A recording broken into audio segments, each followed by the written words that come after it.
All right, a few little tips when shooting. Now, key thing to remember is keep your shots short, right? It's gonna do two things. One is it's gonna make your editing process a lot easier. If you have big 5-10 minute long shots, you've got to go through all that and find all the good bits, right? Because as we said before, if you upload that 10 minutes as it is, that's pretty boring. Unless it's like a really nice bit of road and the intent of that video is the ambient style of video, then that's okay, right? But for most people, they're wanting sort of short, sharp, interesting videos.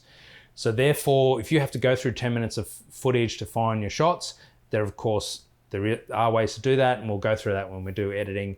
But if you can keep your shots really short by turning your camera on and off, then do that, right? It's gonna make, one, as I said before, your process much easier when it comes to editing, and also save a hell of a lot of space and a hell of a lot of battery, right? Two key things when you're riding. If you're going out for a full day ride and you've only got 1 or 2 batteries, or maybe you've only even got the 1 battery, you want to conserve that battery and the space.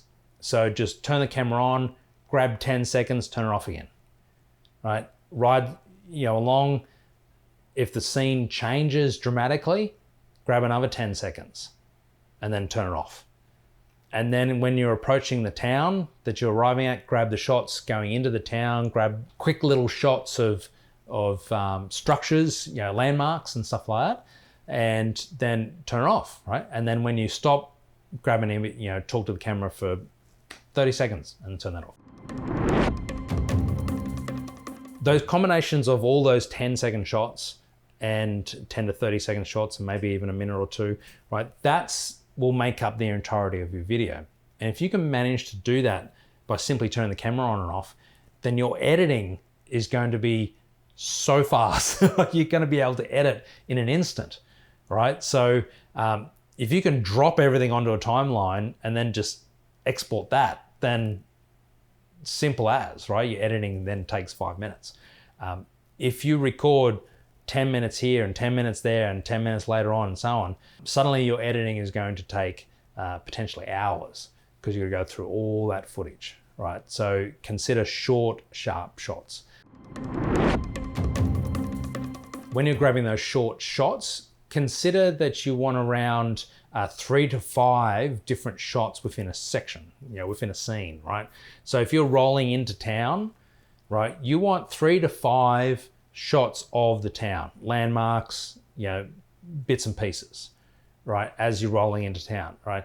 So 3 to 5 shots per scene. So just remember that. 10 seconds, 10 to 20 seconds only, 3 to 5 of those.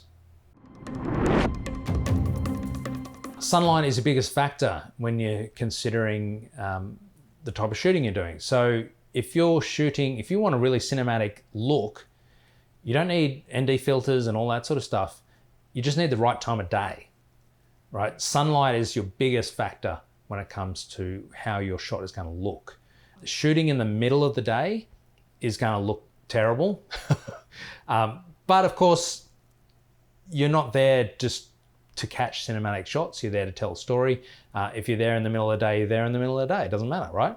But if you want to try and capture something that looks really good, then consider trying to arrive in golden hour. Consider trying to arrive when it's the best time of the day to get the best shot. And of course, the best shot is going to be golden hour, either in the morning or in the afternoon. So consider that. Sunlight is your biggest factor.